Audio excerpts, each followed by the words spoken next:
هذا الفيديو غيكون فيه حرق الكلاناد و second season after story. ما غاديش نحرق نهاية السيريز ولا الاحداث المهمين في القصه، ولكن الا كنتي من الناس اللي كيتحرق لهم السيريز على حدث صغير then please سير شوف ذا الشو هو الاول عاد رجع شوف الفيديو الا بغيتي زعما. Please come back. Hello you beautiful people, welcome back to another video.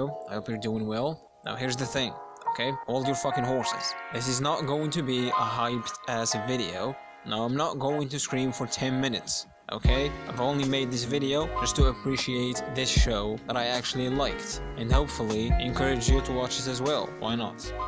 اليوم عندنا ريفيو ديال واحد الانيمي اللي بقيت مده طويله متردد باش نشوفه، وقيله بحكم البدايه ديالي كانت مع جونرا ديال شونين وبقيت متردد لانني نخرج من ديك الجونرا because I enjoyed the hype, I enjoyed the fighting scenes, I enjoyed the overpowered characters, I enjoyed every bit of it. مع المده طلع لي في راسي and I wanted to try something else. I wanted to try another genre. I wanted to get out of my shonen bubble, and I've done that by watching No Game No Life. And I can say that was a unique experience.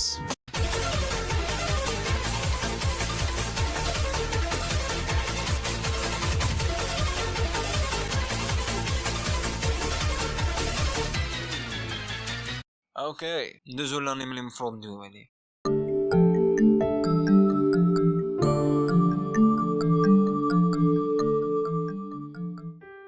Clannad, which was adapted by Kyoto Animation Studios. This is the same studio that produced so many great masterpieces, such as A Silent Voice, Violet Evergarden, Haruhi Suzumiya, and so many other great works. So, with these guys involved, you just know you're in for a treat.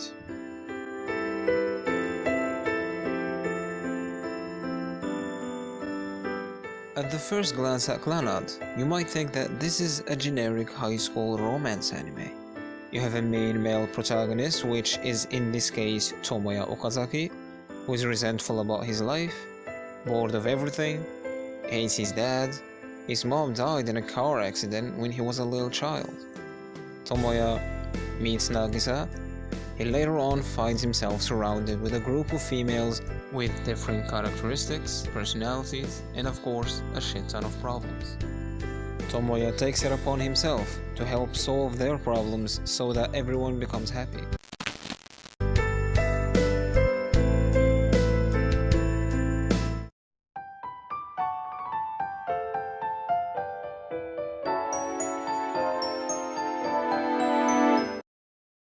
Yes, I know, this is the same clip that I've used in the previous video. You don't have to comment about it, okay?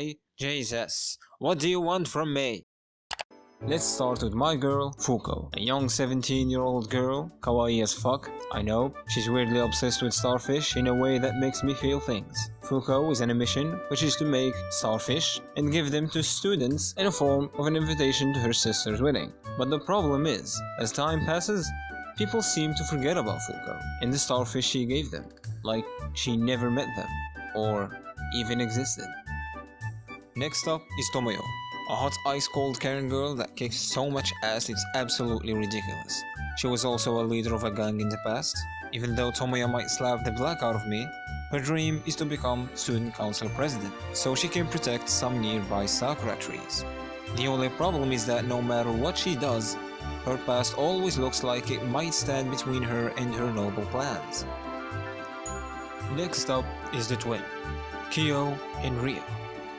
Kyo, who is an overreacting mean cunt with a habit of physical harassment, usually towards Tomoya's friend, and her sister Rio, the shy girl of the show, who has an obvious crush on Tomoya but she can never confront him about it, despite the fact that she is helped by her sister Rio, who might also have feelings for Tomoya as well. It's anime, I don't know what to tell you.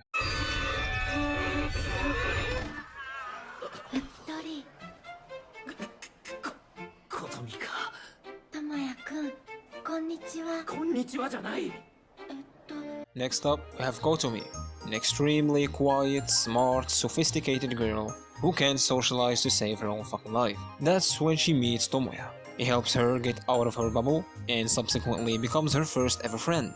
But Kotomi has a past with a major tragic event that she can't seem to face. Then we have our female protagonist, Nagisa.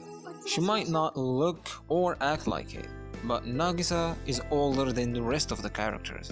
She has a history of poor health, which caused her to repeat the grade and stay absent from school for very long periods of time, to the point when you think she might never graduate. Fortunately, with the help of Tomoya, she works towards bringing the drama club back and performing a play for the yearly school festival. Though Nagisa got more screen time than the rest of the female characters, she wasn't always in the spotlight of events. Furthermore, the involvement of Nagisa in other characters' arcs helps her get more character development as the story goes further. And of course, this can't go without mentioning some of the supporting characters like Nagisa's parents and Tomoya's best friend whose job is, well, to get bullied.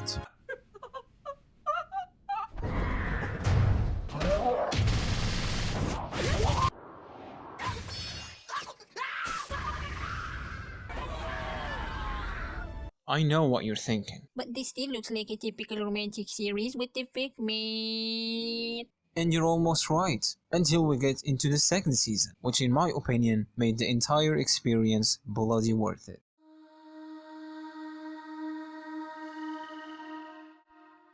With your typical romantic anime, you got a sort of repeating synopsis and events. You have a male and a female protagonist. The story gets dragged so much to the point when you start asking questions like, which cute female is he gonna end up with? Is he finally gonna confess his love to her? Are we gonna see them kiss? Oh boy, I can't wait for my favorite characters to finally fuck. But Clannad does something different. As the title After Story literally indicates, the story keeps going even after the life of high school. The other main characters graduated, found jobs, and got out of the way to continue their lives. This is what made me stick around to finish Clannad. Because let's get real, when have you seen a high school romantic anime that continued after high school? Let's take Angel Beats for example. I enjoyed that series, don't get me wrong, but an afterlife in high school? Come on. Okay people, we have an interesting plot with intriguing characters of dead kids. We need an original, unique setting. How about we put them in an isekai world and give them superpowers? Nah, that's overdone and boring.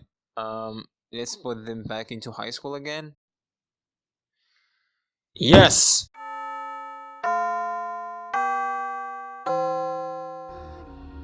Well, Nagisa and Tomoya continue with their relationship. Tomoya got a job, Nagisa moved in, and they kept doing generic cute adult shit. And other things. 違いますお父さん私と智也くんは夫婦ですからそのまさかこいつ言うのか They fucked. Everything is fine and dandy until the second half of After Story begins. And yeah, them emotional nuclear bombs just keep fucking hitting you. そうですかもちろんここでは今まで通り働いてくれればいいんだよ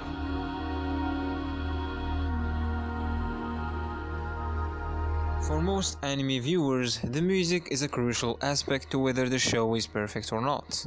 Well, in the case of Clannad, the music was composed by Jun Maeda. Who is that, you might ask? Well, I have no fucking clue. Here's his face. Though the music in Clannad does fit the scenes they are placed in, none of them stands out in a way that would stick with you for a long time. In other words, could be memified to death. I mean, you know the kind of songs that I'm talking about.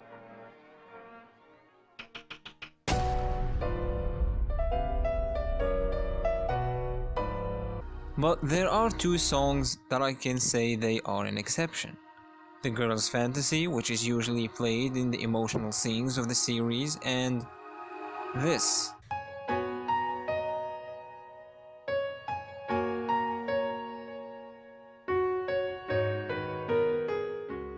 Here's the thing, yeah? Clannad might not be the definition of perfection, but I can easily say that this show is one of the best dramatic fucking roller coaster of emotions I have seen thus far. If you have watched the show, then you would agree that this series have undoubtedly managed to create such a wonderful dramatic anime.